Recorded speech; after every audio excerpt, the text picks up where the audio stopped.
Miguel Ángel Campos, buenos días. Hola, buenos días, Sánchez, de nuevo. Porque eso significa que se abre la posibilidad de que el juez los mande a la cárcel, a prisión preventiva, y eso sería ante el riesgo de fuga, porque tienen peticiones, los dos, sobre todo Ábalos, de peticiones de cárcel por parte de la Fiscalía bastante altas. Muy altas, sí. A las 10 de la mañana, como decías, está citado Ábalos, y a las 12:30 quien fuera su asesor, Koldo García. Los dos a petición del fiscal anticorrupción para revisar las medidas cautelares que ya tenían impuestas ante la cercanía del juicio oral por la pieza de las mascarillas y las elevadas penas de hasta 30 años de prisión y multas millonarias para el exministro. Las acusaciones lideradas por el PP piden su ingreso en la cárcel. El fiscal puede pedir prisión o eludible con una fianza que asegure las responsabilidades civiles futuras. También mayor frecuencia en sus comparecencias ante el juzgado. José Luis Ábalos, en conversación con la SER, Ángels, ve en esta vistilla una maniobra con la que se le pretende intimidar, dice, para que confiese cualquier cosa. Denuncia indefensión porque no ha podido acceder al sumario de las mascarillas por el que se le va a juzgar. Insiste en su inocencia y en que carece de bienes para pagar cualquier fianza relevante, tal y como ha constatado la UCO, porque el informe patrimonial de la Guardia Civil sobre Ábalos no halló cuentas ocultas ni dinero visible, tampoco grandes propiedades, ni en España ni en el extranjero. Solo 94.000 euros injustificados según la UCO en los años investigados y alquileres con opción de compra que ya no disfruta. Ábalos también subrayará que no hay riesgo de fuga, que ha cumplido puntualmente con los requerimientos de la justicia y que como diputado en el Congreso está sujeto a un escrutinio diario que hacen imposible su huida. Koldo, como Ábalos, también denunciará la nulidad de las actuaciones e indefensión en el procedimiento. La conexión entre ambas defensas es clara en los últimos días, Ángels, pero sin una estrategia común con la de Santos Cerdán. Ábalos-Koldo van prácticamente de la mano, Cerdán por su cuenta. Pues vamos a hacer una cosa, Campos, quedamos pendientes de la llegada de Ábalos, esa comparecencia es a las 10 de la mañana, quedamos pendientes de la llegada de Ábalos al Supremo y luego vuelvo contigo. Para allá voy. Venga, hasta pues ahora. Nos escuchamos en un ratito. Bueno, ante la posibilidad de que Ábalos ingrese en prisión, que es algo que teme quien fue ministro y número 3 del Partido Socialista, Ábalos ha llevado a cabo un giro en su estrategia que preocupa al gobierno, aunque de puertas afuera dicen que no les va a afectar. Pero lo cierto es que en las últimas horas hemos visto cómo José Luis Ábalos hace afirmaciones, así como una especie de aviso al Ejecutivo, una especie de aviso al Partido Socialista, y entre ellas algo que tuiteó ayer, y es que Sánchez se reunió con Otegi para pactar la moción de censura a Rajoy, o que Yolanda Díaz utiliza la vivienda del Ministerio de forma irregular. Ana Fernández Vila, buenos días. ¿Qué tal, Ángel? Buenos días. De cara afuera, en público, desde el PSOE restan importancia a las palabras de Ábalos, a estos tuits, a estas acusaciones. Dicen que está nervioso ante la posibilidad, ante el panorama que se le presenta si ingresa en la cárcel a partir de hoy, pero más allá de lo que pueda suponer este giro de guión, lo que es cierto es que en el gobierno sí hay preocupación por la posible entrada en la cárcel de Ábalos, no tanto por lo que dice, sino porque si finalmente es encarcelado, además el Ejecutivo perdería un voto en el Congreso. Sí, hay mucha inquietud y desconcierto en el Gobierno y en el PSOE por este cambio de estrategia de Ábalos y, como dice Sánchez, también por lo que pueda pasar hoy, ¿no?, respecto a ese voto que todavía conserva Ábalos. En cuanto al movimiento de ayer, los socialistas aseguran que no tienen nada que temer porque no tienen nada que esconder. Lo decía ayer la vicepresidenta Montero, aunque ella misma no ocultaba su extrañeza. Me extrañaría de él ahora estuviera instalado en la mentira y en intentar algún comportamiento que habitualmente no lo hemos visto en la persona del señor Ábalos, pero me extraña que diga esto y me extraña que a partir de ahora vaya a tener un comportamiento de ese tipo. Los socialistas por lo general se resisten a interpretarle, a reconocer que puede haberles declarado la guerra. Algunas fuentes entienden que tiene que estar muy nervioso, que le trastorna esa posible entrada en prisión, y hay también quien cree que podría ser un intento de ganarse a la Fiscalía Anticorrupción o al juez, haciendo ver que está dispuesto a disparar contra el gobierno, pero insisten, esto no tendría sentido que fuera contra el PSOE. En lo que todos coinciden, eso sí, es en desacreditarle a toda costa. Se lamentaba ayer, por ejemplo, un dirigente socialista con el que hablábamos, que parece que valga más la palabra de un delincuente, decían. Así que en las horas previas a saber qué pasa con Ábalos, el PSOE está en eso, pero también, obviamente, en tratar de minimizar el golpe que supondría su entrada en prisión. La imagen de otro de sus exsecretarios de organización entrando a prisión. Defienden los socialistas que el daño que ha causado Ábalos ya está amortizado, que hace mucho que actuaron con contundencia contra él, que le expulsaron, pero no pueden ocultar su inquietud, sobre todo por la posibilidad de que no renuncie antes a su escaño y pierdan un voto que en muchas ocasiones les ha servido para sacar proyectos clave en el Congreso. Ana, gracias. A vosotros. Las acusaciones que lanzaba ayer José Luis Ábalos tenían que ver con una información que publicó El Español, que decía que el presidente del gobierno, Pedro Sánchez, había participado en una reunión junto con Otegi en un caserío en el País Vasco justo cuando se estaban negociando los votos para la moción de censura que acabó invistiendo a Pedro Sánchez. El propio Pedro Sánchez lo ha negado, Arnaldo Otegi lo ha negado. En una conversación telefónica con la SER, Ábalos lo negó, pero ayer publicó ese tuit diciendo que fuentes presenciales a él se lo confirman. Y la otra acusación es la que lanza contra la vicepresidenta del gobierno, Yolanda Díaz, que ayer en algunas entrevistas le llamó golfo directamente, y él dice que ella está utilizando de manera irregular la vivienda que tiene a su disposición, la vivienda del ministerio. No deja de ser, Subirats, una estrategia parece de un hombre desesperado, porque además es una persona que hasta ahora ha votado afirmativamente a todo lo que ha propuesto el Partido Socialista y no ha disparado contra el Partido Socialista ni contra el gobierno en ningún momento. Sí, es esa que a veces se llama fuego amigo, ¿no? Es decir, hay un momento en el que todo parece indicar, porque hasta ahora no lo había hecho, que lo que está haciendo es, no sé, con fundamento o sin fundamento, es aviso para navegantes, ¿no? Yo puedo empezar a decir cosas, ¿no? Porque si no, ¿de qué ayer se lanza con estos dos sí, además, tweets, cuando horas antes, insisto, lo había negado, ¿eh? Exacto. Y entonces no acabo de... O sea, entiendo que forma parte pues del nerviosismo, de la duda sobre si tiene que dejar o no el acta de diputado, porque si va a la cárcel perderá el acta de diputado y perderá además el sueldo. Y en cambio, por lo que he leído, parece que si renuncia antes podría tener acceso a una indemnización como diputado, ¿no? Y entonces hay una serie de elementos, supongo, muy vinculados a la condición personal del personaje, valga la redundancia, que hace que ayer esos dos tweets levantaran todo tipo de... Me extraña también, o sea... Por un lado lo entiendo, pero por otro lado también me resulta un poco extraña la reacción de la vicepresidenta diciendo que no es su forma de comportarse, ¿no? Bueno, es que su no forma de comportarse hace mucho tiempo que no es la que debería, ¿no? O sea, no es que o ahora... no es la que pensaban, sí. Exacto. No es que ahora con estas declaraciones haya empezado por la mala senda, ¿no? ¿No? Porque si no estaríamos aquí, ¿no? Sí. O sea. Gonzalo. Sí, yo iba a empezar por lo que acaba de señalar Joan, ¿no? Me sorprende que a la vicepresidenta le sorprenda. La vicepresidenta, que es vicesecretaria general del Partido Socialista, si no me equivoco, desde 2022, es decir, es responsable parcialmente de que José Luis Ábalos fuera de nuevo candidato como cabeza de lista por Valencia en 2023, cuando se le relevó del ministerio en 2021. Es decir, ¿y a qué quiero llegar con esta cronología?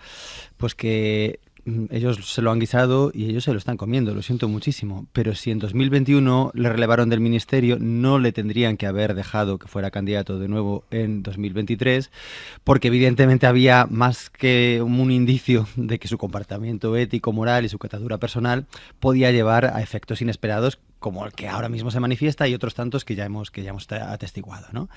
De tal manera que yo creo que esto da cuenta de una cosa, y es que el periodo de ese... Podemos valorar de una manera distinta la acción de Pedro Sánchez como presidente del gobierno, que puede ser positiva, muy positiva, notable, sobresaliente, o bien, pero desde luego como secretario general ha sido un verdadero desastre, y su vicesecretaria general tiene responsabilidad de ello. Claro, o bien estaban engañados, o bien se lo dejaron todo a Koldo, a Cerdán, que era en ese momento el secretario de organización, que fue el que decidió ponerle de nuevo como candidato y de ocupar el acta. Yo, si fuera el secretario general del Partido Socialista, habría empezado por una reforma interna del modo que se organiza el partido, y habría quizás abogado por una división de secretaría general y cargos públicos para que no haya candidatos a la presidencia de Andalucía, presidentes del gobierno que ocupen los principales cargos de vigilancia interna del partido. Aroca. Bueno, la vida de este señor es como la vida de los santos, ¿no? Ya es conocida y está en estampitas. Yo creo que no se trata tanto de eso, que lo tendrán que dilucidar en su momento los jueces cuando termine la instrucción y empiece el juicio oral, sino la situación actual en los términos que se plantea. Yo me imagino, no me quiero ver en el papel de él y creo que ninguna de nosotras querría vivir bajo la amenaza de entrar en prisión. Yo creo que eso hace que todo el mundo se transforme. Por tanto, no hay que extrañarse de que este hombre esté ciertamente descompuesto. Pero a mí hay varias cosas que me preocupan, ¿no? Si es que son ciertas. Los juristas más temerosos de Dios sostienen que la prisión provisional nunca puede ser una pena en sí intimidatoria. Es simplemente, como dice la propia ley, una medida cautelar que trata de evitar otros males. Por ejemplo, en este caso parece que el riesgo de fuga, pero como ha dicho antes Miguel Ángel Campo, ni del informe patrimonial se deducen conclusiones, digamos, robustas con respecto al patrimonio de este señor, que además parece, tengo entendido, que está declarado en bancarrota. Bueno, si el fiscal y su señoría estiman que hay un riesgo de fuga, pues es normal que apliquen esta medida, porque para eso está previsto, pero no tiene otra función, porque sí, que está nervioso y que manda un aviso al gobierno o al PSOE, mejor dicho. Bueno, ¿y qué aviso manda? Las dos cosas que dice son dos pellizquitos de monja. Eso no tiene ninguna importancia, porque incluso cuando de lo que se le acusa en este caso parece que al Partido Socialista es que Pedro Sánchez no era ni presidente del gobierno. O sea que, bueno, ¿de qué se le acusa? De que líderes de partidos políticos se reúnen, claro, todos los días, algunos a las claras y otros escondidos. Y aquí tendríamos una amplia lista de reuniones clandestinas que afectan a todos los partidos políticos que se sientan en el hemiciclo. De todas formas, yo creo que el PSOE es quien mejor sabe qué puede saber el señor Ábalos que le perjudique. Pero desde luego nada de lo que está ocurriendo ahora apunta a que sean cosas gordas. He dicho antes pellizco de monja, no sé lo que va a pasar. De todas formas, una última cosa. La justicia no puede encapsularse. En esto no es una crítica a este caso concreto, sino en general. La justicia tiene que vivir cerca de lo que pasa en la política. Y yo creo que el juez y el fiscal no deben de ser ajenos del conflicto político que se plantea si un diputado pierde su condición de diputado y, por tanto, el Parlamento de España se queda con un voto menos. Eso deberían de valorarlo. Yo no sé cómo se valora, no digo con esto que se vaya a infringir la ley, no, digo que entre todos, los que estaban en política... en lugar de la justicia, ¿no tendría que ser la política quien hubiera resuelto este problema? Bueno, en la política no, el Poder Legislativo, pero en la medida que no lo ha resuelto, pues, y no sé si lo puede resolver, parece que podría resolverlo incluso cuando se dé caso, pero claro, no, que no es normal que en una legislatura, bien en este caso, el caso del señor Ábalos, bien en otros casos, en el caso del señor Rodríguez, el Parlamento se quede con un escaño menos por una decisión judicial que seguro es justa o puede ser justa, en el caso del señor Rodríguez creo que fue injusta, pero que no puede ser que el Parlamento se quede cojo, y perdóname la expresión que es un poco ortopédica, pero es la que se me ocurre. Joan, ¿ibas a decir algo? No, iba a decir que ahora parece que hay un debate también en el Congreso sobre si la posible, digamos, la no ocupación de ese escaño de Ábalos debería hacer cambiar el sistema de regla de mayoría, porque claro, tiene, como decía ahora Aroca, esto tiene efectos, es decir, las decisiones del poder ejecutivo, del poder judicial tienen efectos sobre el poder legislativo, y ahí el poder legislativo no tiene margen de maniobra, debería, digamos, poder tener algún margen de maniobra. Esto forma parte, digamos, de un debate mucho más de fondo, ¿no? Que digamos que el sistema democrático tal como lo tenemos montado con la división de poderes genere este tipo de problemas. El único país donde no tienen este sistema es el británico, digamos, ¿no? Pero el sistema tiene estos efectos. Yo recuerdo muy bien que a mí me costaba explicar en clase cómo es que una reforma del Estatuto de Cataluña, aprobada por el Parlamento de Cataluña, aprobada por el Congreso de los Diputados y votada en referéndum por los catalanes, luego fue tumbada por el Tribunal Constitucional. Cuesta explicarlo desde el punto de vista de la soberanía, ¿no?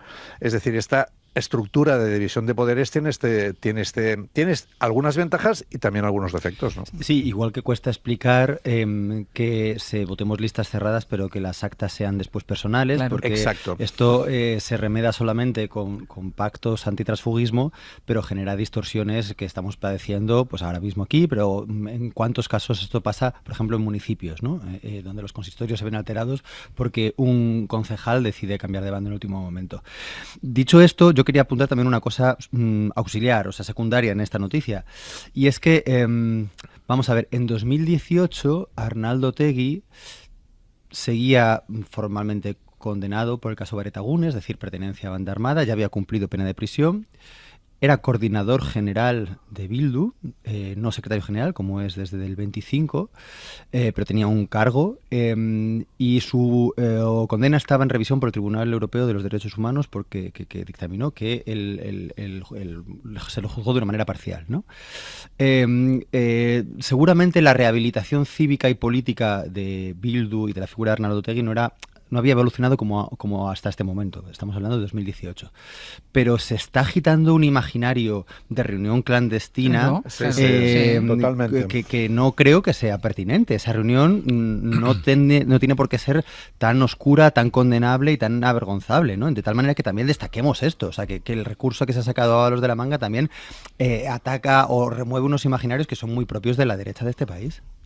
No, es que al hilo de lo que decía Subirá sobre el Tribunal Constitucional, que sería para un programa monográfico, sí, yo resaltar como, por ejemplo, la sentencia en el caso de los seres, el Tribunal Constitucional dejó sentado, y bien sentado en mi opinión, que la centralidad en cualquier sistema democrático reside en el Poder Legislativo.